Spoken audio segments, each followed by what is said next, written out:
महाकुंभ, जिसकी एक अलग ही दुनिया है। एक ऐसी दुनिया जिसमें अनगिनत कहानियां हैं, असंख्य किस्से हैं, कई सारे रहस्य हैं, कई सारे सवाल हैं और हर किस्से का अपना अलग रंग भी है। लेकिन अब जो कहानी हम आपको दिखाने जा रहे हैं वो महाकुंभ के संसार की ऐसी रहस्यमय कहानी है जिसे हर कोई जानना चाहता, समझना चाहता है। यह कहानी है महाकुंभ के नागालोक की।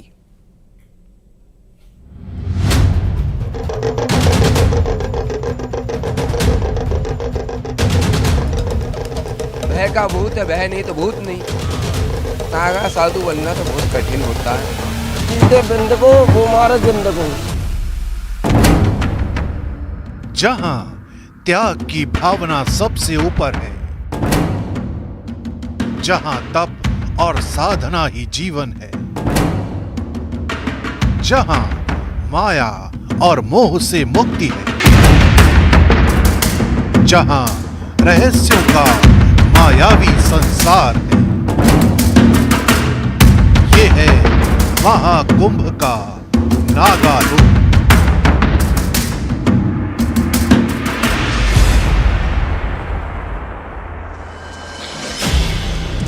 महाकुंभ में नागा साधुओं की दुनिया ऐसी है जिसके रहस्यों की थाह तक वही पहुंच सकता है जो माया और मोह के बंधनों से मुक्त हो जाता है।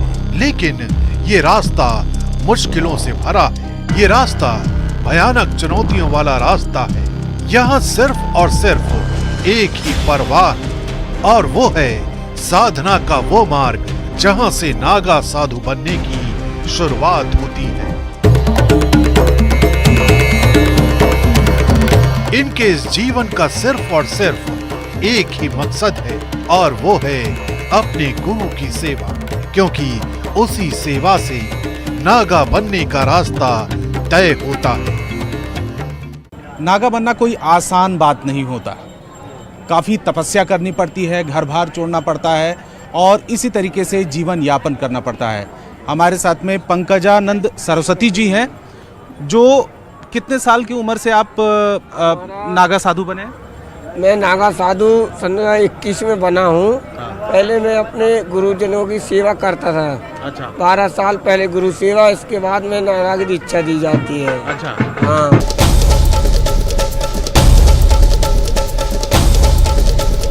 नागा साधु बनना मुक्ति का शिखर माना जाता है। इस जीवन को जो भी अपनाता है उसे अपनी जिंदगी में अनुशासन को अपनी मृत्यु तक निभाना होता है। हमारी दाढ़ी मूछ रेख कुछ नहीं आई थी, कुछ नहीं आया था। अब मैं आया था विंध्याचल पर्वत पे। अच्छा। हाँ, गुरुजी ने तपस्या करवाई, पहले मेडिटेशन करवाया, ध्यान करवाया, जप करवाया।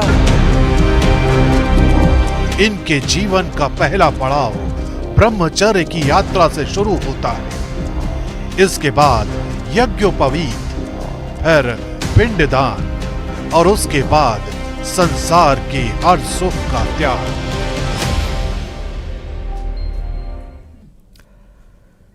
ना तो नागा साधुओं की तपस्या ही आसान है और न ही इनका जीवन। इन्हें अपने जीवन के सारे भौतिक सुखों का त्याग करना पड़ता है। जो इस त्याग को निभा ले जाता है वही सबसे बड़ा नागा सन्यासी की उपाधि पाता है।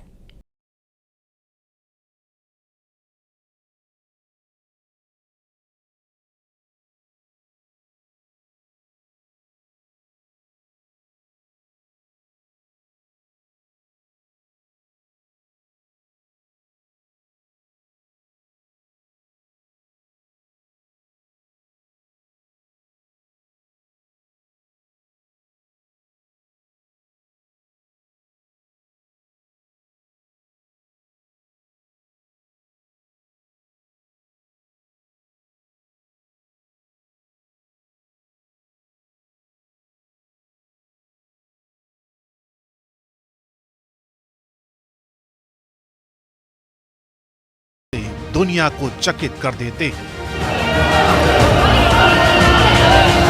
आपके वहाँ क्षेत्र के वातावरण में, वायुमंडल में विचरण हो जाओगे तो आपको सब सहन करने की ताकत है। सुबह 4 बजे उठने की दिनचर्या,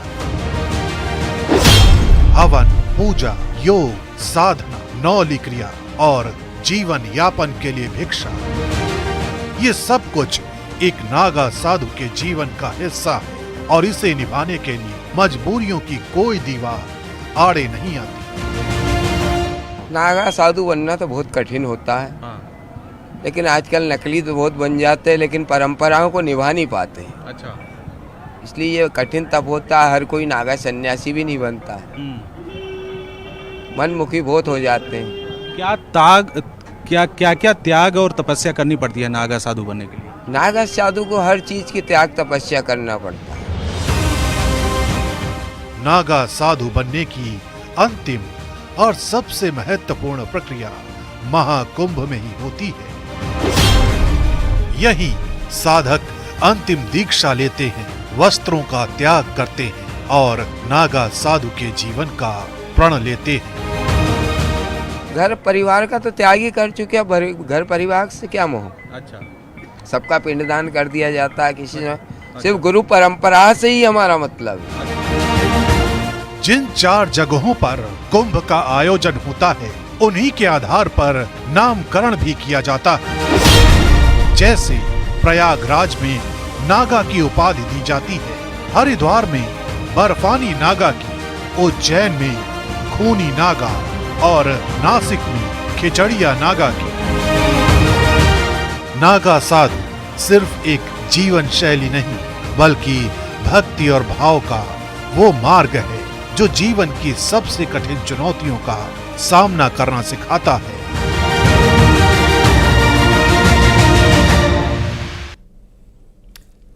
महाकुंभ का ये नागा लोक हम जितना समझ सकते हैं उससे कहीं ज्यादा रहस्यमयी है। ये नागा साधु महाकुंभ के दौरान कहां से आते हैं और कहां इस उत्सव के समाप्त होने के बाद चले जाते हैं, कुछ कहते हैं गायब हो जाते हैं, यह सब कुछ आपको चौंका कर रखेगा। ध्यानमूलं गुरुर्मूर्ति पूजा मूलं गुरुपदं मंत्रमूलं गुरुर्वाक्ये मोक्षमूलं गुरुपा। त्रिशूल, डमरू, रुद्राक्ष, तलवार, शंख, कुंडल, कमंडल, कड़ा, चिमटा, धूनी और भभूत।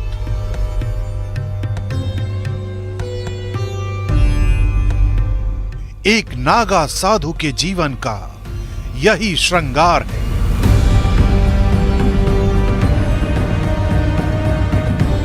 यही आवश्यकताएं हैं।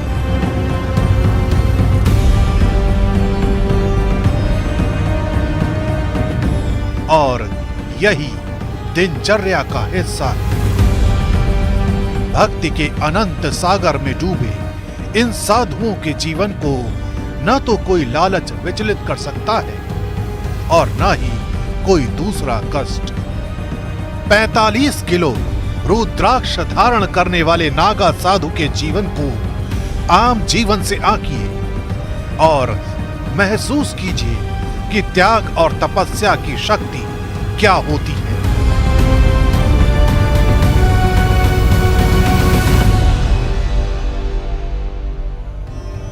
भी नागा सन्यासी तब तो कठिन होता ही है।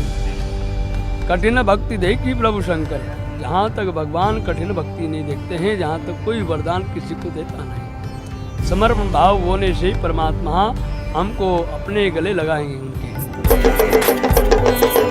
कंदराओं और दुर्गम जगहों में अपना जीवन बिताने वाले इन नागा साधुओं के लिए महाकुंभ का उत्सव दुनिया के हर उत्सव से ऊपर है। ये त्याग और तप का ऐसा शिखर है जहां जीवन के मायने बदल जाते हैं। यही वजह है कि श्रद्धा और भक्ति का भाव लिए जो भी इनकी साधना के द्वार तक पहुंचता है, वो इनके तप और त्याग को देखकर दंग रह जाता है। हमने देखी तो उनको पहली बार ही है। अच्छा। और मन में कुछ ऐसा कुछ भी नहीं होता है, पर बस आशीर्वाद लेना है, ऐसा होता है एक भक्ति के हिसाब से। नागा साधु बनने का मुख्य उद्देश्य सांसारिक मोह माया से मुक्त होकर ईश्वर की साधना करना और आत्मा की शुद्धि प्राप्त करना है। सनातन धर्म में इनका जीवन तप और त्याग का प्रतीक है, जो समाज को सादगी, समर्पण और अनुशासन का पाठ पढ़ाता है।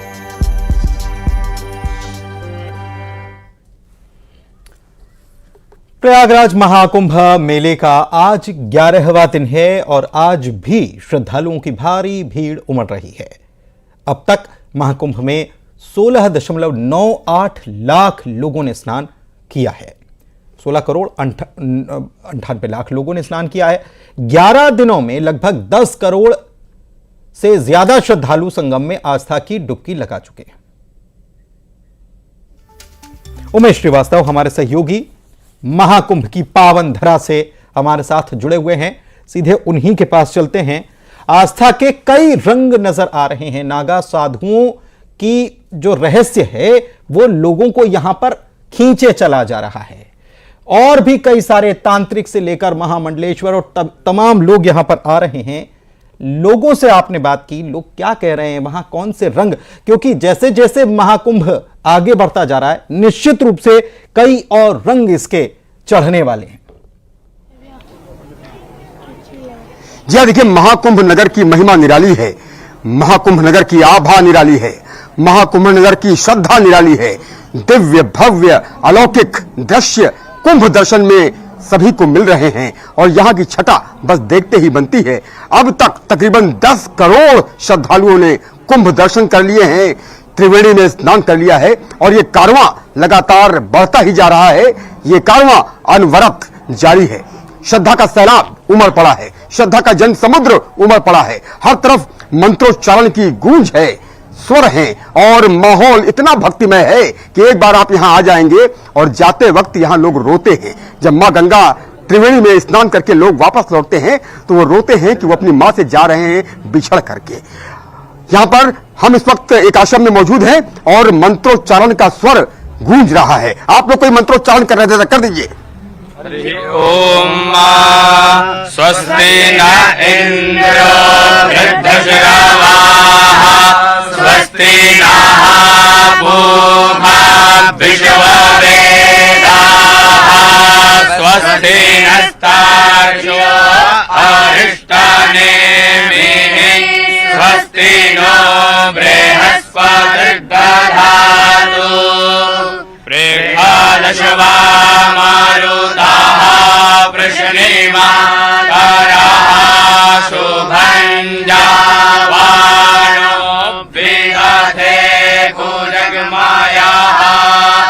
अग्निर्वा मानवः सूराचक्षासो विश्वेनो देवा अवसा गमन्निः हरिः ॐ पार्वती पतये हर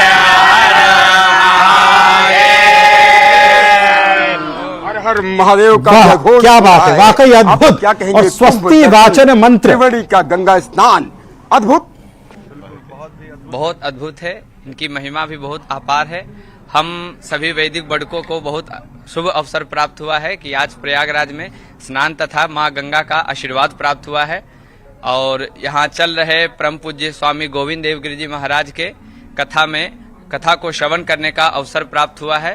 और हम सभी श्री गौरांग वेद विद्यालय कोलकाता से आए हुए हैं और कई सारे यहाँ के वैदिक बटुक आए हुए हैं तथा वैदिक विद्वान आए हुए हैं। सनातन की जय हो, सनातन की जय हो। आपके माथे पर मैं त्रिपुंड देख रहा हूँ, टीका देख रहा हूँ। आपकी आयु भी मुझे लगता है कि कितने वर्ष होगी, 16-17 साल के आसपास होगी। लेकिन इतना खूबसूरत मंत्रोच्चारण और कुंभ दर्शन के बारे में आप क्या कहेंगे? कितना खुश नसीबी समझते हैं कि आप सनातन में जन्मे हैं? हमें बहुत अच्छा लगा, बहुत अच्छा लगा। आप बेटा क्या कहोगे? बहुत कम आपकी आयु है, हमको लगता है कि आपकी उम्र 11-12 साल के आसपास होगी और कम ही होगी, क्या कहना चाहेंगे? कुंभ दर्शन, गंगा स्नान, त्रिवेणी में स्नान, अद्भुत छटा है, दिव्य छटा है, कितनी सुखद अनुभूति आपको होती है। आप बालक हैं लेकिन रमे हुए हैं, हाँ? क्या कहेंगे? कितना खुशी लगती है कि आप यहाँ पर मौजूद हैं, कुंभ नगरी में मौजूद हैं। आप क्या कहेंगे? कुंभ दर्शन करके, गंगा स्नान करके, त्रिवेणी को नमन करके पुण्य लाभ प्राप्त कर रहे हैं। आनंद आया, बहुत अच्छा लगा यहाँ पे। क्या कहेंगे आप? कितना खुशनसीबी अपने आप की मानते हैं कि आप महाकुंभ नगरी प्रयागराज में हैं, तीर्थराज में? बिल्कुल बिल्कुल। गंगा गंगेति यो ब्रूयात योजना नाम शतैरपि मुच्यते सर्व पापेभ्यो विष्णु लोकांश गच्छति। हम सभी सनातनियों का परम सौभाग्य जो हम लोग जो है यहाँ प्रयागराज में आकर के माँ गंगा में, यमुना, सरस्वती में जो है डुबकी हम लोग लगा रहे हैं, और परम सौभाग्य हम लोग का जी की स्वामी जी का जो हम लोग कथा श्रवण कर रहे हैं, और ऐसे ही निरंतर हम लोग के जीवन में ऐसा ही सांस्कृतिक कार्यक्रम होता रहे। आप सभी सनातनी भारतीय यहाँ आकर के बिल्कुल भी जो है गोता लगाएं, अपने जीवन को धन्य करें, कृतार्थ करें। क्या बात है, बहुत खूब। जरा एक बार उद्घोष कर दीजिए, राधे राधे, हर हर महादेव।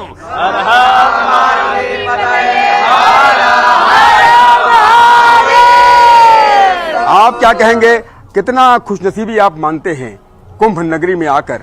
महाकुंभ नगर की छटा तो बस देखते ही बनती है, जिस तरफ भी निकल जाइए ऐसा लगता है कि बस यहीं रुक जाएं, यहीं रम जाएं, यहीं बस। अब बाकी दुनिया एक तरफ और महाकुंभ नगरी एक तरफ, पूरा विश्व यहाँ आकर्षित हो रहा। जी जी, बहुत ही गर्व की बात है कि आज हम लोग को प्रयागराज में आने का सौभाग्य मिला, और हमारे पूज्य स्वामी गोविंद देव गिरी जी महाराज के सानिध्य में हम लोग यहाँ श्रीमद् भागवत कथा का श्रवण कर रहे हैं और सहस्त्र चंडी महायज्ञ में भाग लिए हैं। देखिए छोटे छोटे, बिल्कुल उमेश, छोटे छोटे बटुक हैं, कहां कहां से आए हैं, और यहां पर स्वस्ति वाचन मंत्र का पाठ अगर हो गया तो सब कुछ शुभ मंगल होने वाला है। बहुत धन्यवाद, बहुत शुक्रिया। ये बटुकों से बातचीत आपने की और उनका अनुभव हमने सुना। इधर इसरो ने महाकुंभ की सैटेलाइट से ली गई तस्वीरें शेयर की हैं, जिसमें महाकुंभ के ढांचे को दिखाया गया है। प्रयागराज परेड ग्राउंड को इन टाइम सीरीज तस्वीरों में देखा जा सकता है, जो 6 अप्रैल 2024 को महाकुंभ के शुरू होने से पहले ली गई थी। इसके बाद 22 दिसंबर 2024 की तस्वीर है। तस्वीरों में प्रयागराज में ही बनने वाला शिवालय पार्क भी शामिल है, जो 12 एकड़ की जमीन पर भारत के नक्शे के समान तैयार होता दिख रहा है। शिवालय पार्क की तस्वीरें 3 तारीखों पर ली गई हैं। इसके साथ ही त्रिवेणी संगम की टाइम सीरीज तस्वीरें भी शेयर की गई हैं, जिसमें सितंबर 2023 से दिसंबर 2024 तक के अंतर को भी दिखलाया गया है। टाइम सीरीज तस्वीरों में प्रयागराज संगम की भी तस्वीरें ली गई हैं, जिनमें गंगा पर बने पीपा पुल भी नजर आ रहे हैं।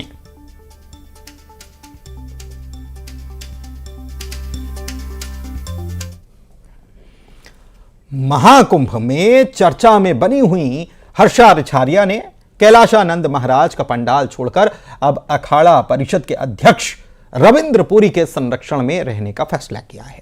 हर्षा रिछारिया ने रविंद्र पुरी को अपना पिता तुल्य बताया और कहा कि मैं मौनी अमावस्या पर दूसरा अमृत स्नान करने जाऊंगी। साथ ही उन्होंने खुद को एक्टर और एंकर बताते हुए कहा कि वे युवाओं को धर्म के लिए जागृत करने का काम करना चाहती हैं। हमारे साथ हर्षा रिछारिया जी हैं। हर्षा जी, आमतौर पर तो हम अगर बात करें तो जो चर्चा परिचर्चा हो रही है वो सुंदर होने की, किसी के आंख के सुंदर होने की, आपके बालों की चर्चा हो रही है कि इतने जल्दी कैसे ऐसे बाल हो गए। IITN बाबा की चर्चा हो रही है कि उन्होंने गाली दे दी, या वो सिगरेट पी लेते हैं या गांजा पी लेते हैं, लेकिन ज्ञान की चर्चा कम हो रही है। आप कब मॉडलिंग की फील्ड से या एंकरिंग की फील्ड से कब आपको लगा कि आपको आध्यात्म से जुड़ना चाहिए? देखिए, सबसे पहली बात जो आपने बोली है और जो सच में बहुत ज़्यादा गलत हो रहा है इस वक्त महाकुंभ में, वो ये है कि जहाँ पे चर्चा होनी चाहिए थी अध्यात्म की, जहाँ चर्चा होनी चाहिए थी महाकुंभ की, जहाँ चर्चा होनी चाहिए थी प्रयागराज की, जहाँ चर्चा होनी चाहिए थी सनातन धर्म की, जहाँ चर्चा होनी चाहिए थी सनातन संस्कृति की, वहाँ पे चर्चा सुंदरता, आँखों की, नशे की हो रही है। तो ये बहुत ही ज़्यादा गलत हो रहा है। ये पर्सनली मैं फील कर रही हूँ कि अभी मेरे ऊपर कोई कुछ भी बोले, लेकिन ये मुझे सच में लग रहा है कि कहीं ना कहीं आज मैं भी जिस चीज़ की तलाश में आई थी, जिस चीज़ को जानने के लिए आई थी, जिस चीज़ से जुड़ने के लिए आई थी, जो कुछ प्राप्त करने आई थी, आज मैं वो नहीं कर पा रही हूँ। क्यों? क्योंकि लोग गलत और अलग दिशा में जा रहे हैं। और रही बात मेरे अध्यात्म से जुड़ने की, तो इसकी शुरुआत वैसे अगर मैं फैमिली से बात करूं तो बचपन से ही माता पिता शुरुआत कर देते हैं, बच्चों में वो संस्कार डालते हैं। लेकिन 2018 से मेरा धीरे धीरे जो रुख था, रुझान था, वो अध्यात्म की तरफ होने लगा था, जो अब जाके पिछले 1.5-2 सालों में ज़्यादा लोगों को दिख रहा है। अभी आप यहाँ पूरा महाकुंभ में रहेंगी? देखिए, अभी मैं इस चीज़ के बारे में कुछ भी नहीं बोल सकती हूँ कि मैं पूरा रहूँगी या नहीं रहूँगी, लेकिन हाँ, जो मैंने विचार किया है कि मैं दूसरा शाही स्नान करके ही फिर यहाँ से जाने का सोचूंगी। अब वो कह रहे हैं कि अपने पिता बदल लिया, जो लोग चर्चा कर रहे हैं। देखिए कि पिता तो एक ही होते हैं, पिता तुल्य सब हो सकते हैं, है ना। तो जो रविंद्रपुरी जी महाराज जी हैं, वो मेरे पिता तुल्य हैं। और महाराज स्वामी श्री कैलाशन गिरी जी जो हैं, परम पूज्य गुरुदेव हैं मेरे, वो मेरे पिता हैं, उनसे मैंने गुरुदीक्षा ली हुई है। और आज मुझे लगता है कि जो भी आशीर्वाद मुझे प्राप्त हो रहा है एक पॉजिटिव वे में, वो मुझे उन्हीं के मार्गदर्शन में, उन्हीं के सानिध्य में प्राप्त हो रहा है। तो रहूंगी तो मैं उन्हीं की बेटी, और पिता जैसे मैं सबको ही मान रही हूँ, सबको ही पूज रही हूँ। आप ये कहना चाह रही हैं कि कैलासानंद जी की ही पुत्री आप रहेंगी, पिता तुल्य आपके रविंद्रपुरी महाराज हैं, आपने क्लियर कर दिया। बिल्कुल। और रही बात निरंजनी अखाड़े की, तो हमारे जो महाराज जी हैं और जो मेरे गुरुदेव जी हैं, वो दोनों ही निरंजनी अखाड़े से हैं। मैं ऐसा तो है नहीं कि दूसरे किसी अखाड़े में जाके बोल रही हूँ कि पिता तुल्य है कुछ भी। तो निरंजनी अखाड़े की ही मैं बेटी हूँ, और पिता एक हैं, पिता तुल्य सब हैं। अच्छा, यहाँ से महाकुंभ के बाद जब आप जाएंगी तो वापस से मॉडलिंग में जाएंगी या फिर अध्यात्म की तरफ पूरी तरीके से आप चली जाएंगी?